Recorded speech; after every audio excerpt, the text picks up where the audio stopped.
오늘은 4단원 곱셈 내용을 복습하며 정리하겠습니다. 먼저 수학책 80쪽과 81쪽을 스스로의 힘으로 풀어보세요. 내가 직접 풀이 과정을 쓰고 계산해야 곱셈을 잘할 수 있어요. 다 풀어보고 모르겠으면 최대한 고민해보고 선생님의 설명을 들어주세요. 수학책 80쪽 생각 수학. 지혜네 가족의 대화를 읽고 지혜가 궁금해하는 것을 해결해 봅시다. 지혜는 무엇을 하고 있나요? 고추 모종을 세고 있습니다. 모종은 어린 식물을 말해요. 지혜가 궁금해하는 것은 무엇인가요? 고추 모종의 수입니다. 그림을 보고 알 수 있는 것은 무엇인가요? 고추 모종이 놓여있는 규칙입니다. 한 판에 고추 모종이 8포기씩 3줄 있고 모두 8판이 있습니다. 그럼 고추 모종의 수를 어떻게 구할 수 있을까요? 한 판에는 8 곱하기 3은 24, 24포기가 있습니다. 모두 8판이 있으니 24 곱하기 8로 식을 세워 계산합니다. 세로셈으로 계산해요. 4, 8은 32. 1의 자리에 1을 쓰고 30은 올림해요. 2, 8은 16. 16과 올림했던 3을 더해서 19. 24 곱하기 8은 192입니다. 그래서 고추 모종은 모두 192포기입니다. 2번. 달걀이 15개씩 9판 있습니다. 달걀이 모두 몇 개인지 구하고 그 이유를 적어봅시다. 식을 적어봅시다. 15 곱하기 9입니다. 5, 9는 45. 40은 올림해요. 1 곱하기 9는 9. 9와 올림했던 4를 더해서 13. 15 곱하기 9는 135입니다. 달걀은 모두 135개입니다. 이유는 이렇게 쓸 수 있어요. 달걀이 15개씩 9판 있으므로 식은 15 곱하기 9입니다. 그래서 달걀은 모두 135개입니다. 수학책 82쪽 얼마나 알고 있나요? 곱셈을 얼마나 잘 이해했는지 확인하기 위해 먼저 혼자 힘으로 6번까지 풀어보세요. 어려운 부분이 있다면 그 부분을 다시 공부하고 열심히 복습해요. 문제를 다 풀고 영상을 재생해주세요. 이제 선생님과 함께 차근차근 풀어보아요. 1번. 20 곱하기 8. 이 8은 16이니 20 곱하기 8은 160입니다. 33 곱하기 3. 33은 9. 33은 9. 답은 99입니다. 13 곱하기 6. 3, 6은 18. 8은 1의 자리에 쓰고 10은 올림해요. 1, 6은 6. 6과 올림했던 1을 더해서 7. 답은 78입니다. 54 곱하기 5. 4, 5는 20. 0은 1이 자리에 쓰고 20은 올림해요. 5는 25. 25와 올림했던 1을 더해서 27. 답은 270입니다. 2번. 곱셈식을 보고 파란색 숫자 6이 뜻하는 것을 보기와 같이 써봅시다. 곱셈식은 22 곱하기 3은 66입니다. 보기는 빨간색 숫자 6을 설명해요. 빨간색 숫자 6은 일모형 2개의 3배인 6을 나타내고 2 곱하기 3은 6을 나타내요. 수모형과 자리수의 의미를 설명하는 거예요. 파란색 숫자 6은 12자리수입니다. 수모형으로는 어떻게 나타낼까요? 신모형 6개입니다. 이걸 이용해서 첫 번째 문장을 써봅시다. 파란색 숫자 6은 신모형 2개의 3배인 60을 나타냅니다. 두 번째 문장은요? 파란색 숫자 6은 20 곱하기 3은 60을 나타냅니다. 3번, 각 가게에는 25개씩 포장된 사과가 3상자 있고 나가게에는 19개씩 포장된 사과가 4상자 있습니다. 가와 나가게 중에서 사과가 더 많은 가게를 찾아봅시다. 두 가게의 사과 개수를 구해봅시다. 각 가게의 사과 개수를 구하는 식을 적어볼까요? 25개씩 3상자이니 25 곱하기 3입니다. 세로셈으로 계산해요. 5, 3은 15. 1의 자리에 5를 쓰고 10을 올림해요. 2, 3은 6. 6과 올림했던 1을 더해서 7. 25 곱하기 3은 75입니다. 각 가게에 있는 사과는 75개입니다. 나가게의 사과 개수를 구하는 식을 적어볼까요? 19개씩 4상자이니 19 곱하기 4입니다. 세로셈으로 구해요. 9, 4는 36.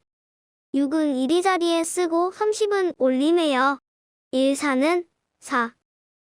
4와 올림했던 3을 더해서 7. 19 곱하기 4는 76입니다.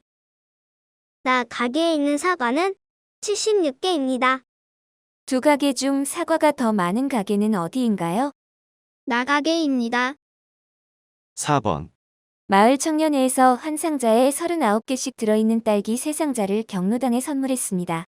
딸기는 모두 몇 개인지 두 가지 방법으로 구해봅시다. 우리가 곱셈을 계산할 때 사용했던 방법에는 무엇이 있었나요? 가로셈으로 계산해요. 세로셈으로 계산해요. 1이 자리와 12 자리수에 따로 곱한 뒤 그 값을 더해요. 곱하는 수만큼 여러 번 더해요. 이 방법들 중에서 두 가지를 활용해 딸기의 개수를 구해봅시다. 식을 적어볼까요? 딸기가 한 상자에 39개씩 3상자 있으니 39 곱하기 3입니다. 방법 1은 39에 30과 9를 3과 곱해 계산하겠습니다. 30 곱하기 3은 90. 9 곱하기 3은 27. 90 더하기 27은 117입니다. 방법 2는 세로셈으로 계산하겠습니다. 9, 3은 27. 20은 올림해요. 3, 3은 9. 9와 올림했던 1을 더해서 11. 답은 117입니다. 딸기는 모두 117개입니다. 5번, 숫자 카드 2, 3, 5를 한 번씩만 사용해 곱이 가장 큰 곱셈식을 만들어 계산하고 어떻게 만들었는지 적어봅시다. 곱셈 구구를 배울 때 큰 숫끼리 곱할수록 계산값도 커진다는 규칙을 알았어요. 2 곱하기 2는 4. 이지만 9 곱하기 9는 81. 인 것처럼요. 그럼 두 자리수 곱하기 한 자리수의 값이 가장 커질 수 있는 식을 찾아봅시다. 두 자릿수와 한 자릿수 중에서 먼저 두 자릿수를 크게 만들어요. 그러려면 10의 자리에는 2, 3, 5 중 가장 큰 수인 5를 넣어요. 그럼 두 자릿수는 53도 되고 52도 돼요. 이때 식은 53 곱하기 2와 52 곱하기 3입니다.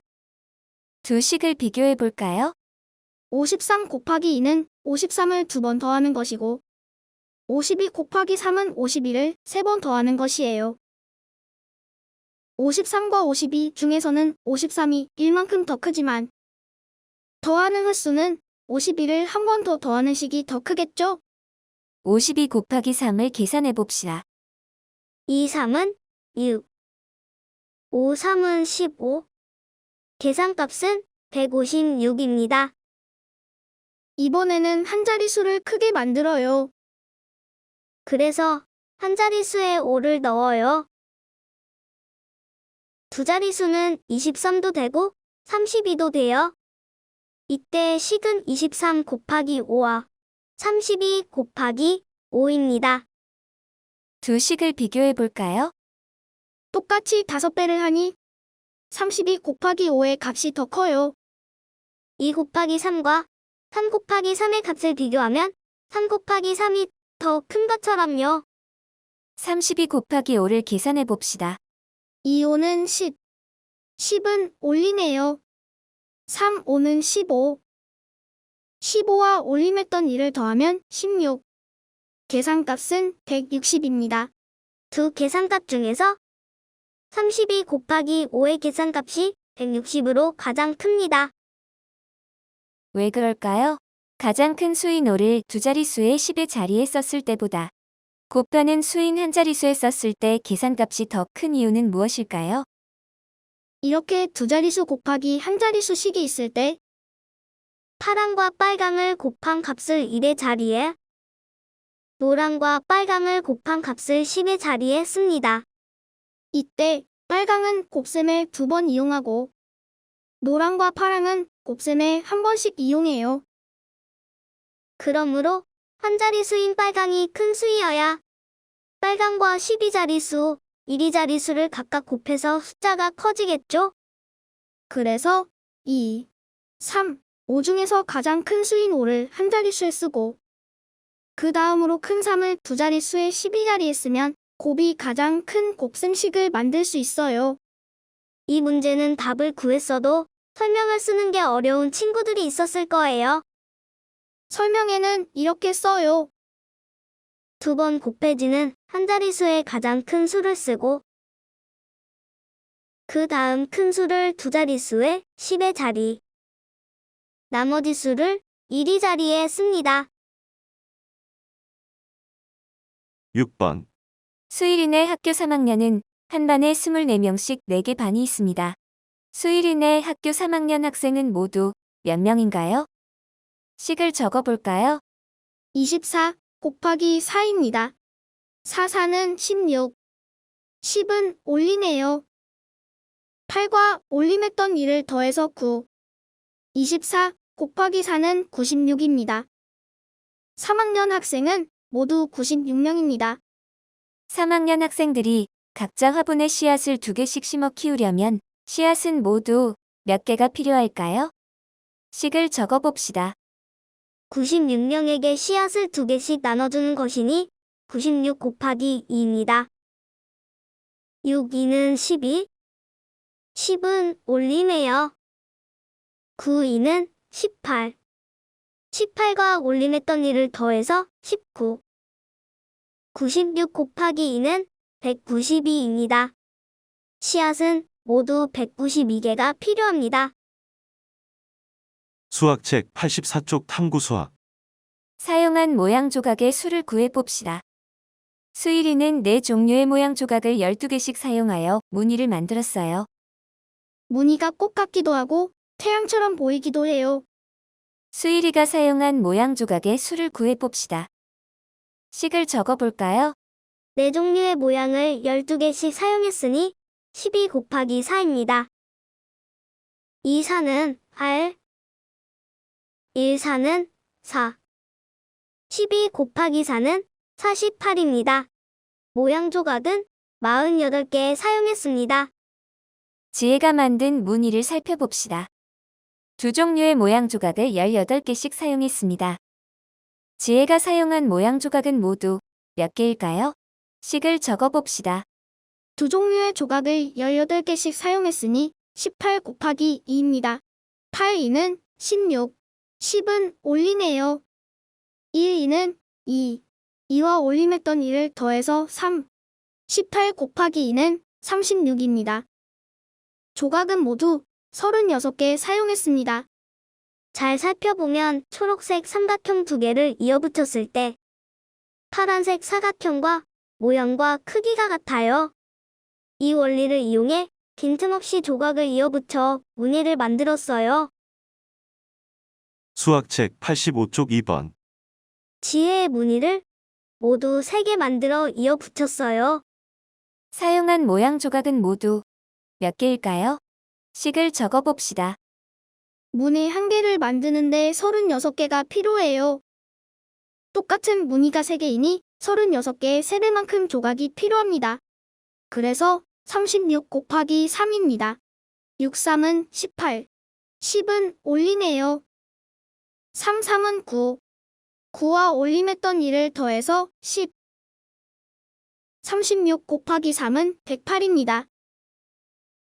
이 무늬에 사용된 조각은 모두 108개입니다. 여러분도 보면서 신기하고 아름답다고 생각했을 거예요. 도형의 수학적인 특징을 활용해 아름다운 무늬를 만들 수 있답니다. 실제로 이런 무늬로 바닥이나 벽을 장식한 건물들도 있어요. 사진에서 본 무늬와 지혜와 친구들이 만든 무늬처럼 빈틈없이 조각을 이어붙인 것을 테셀레이션이라고 합니다. 테슬레이션은 이렇게 도형을 규칙적으로 이어붙일 수도 있고 그림을 빈틈없이 이어붙일 수도 있어요. 집에서 혼자 무늬 만들기를 해보고 싶은 학생들이 있다면 수학책 84쪽의 모양 조각 그림을 파일로 올려둘 테니 인쇄해서 활용해보세요. 여기까지 4단원 곱셈이었습니다.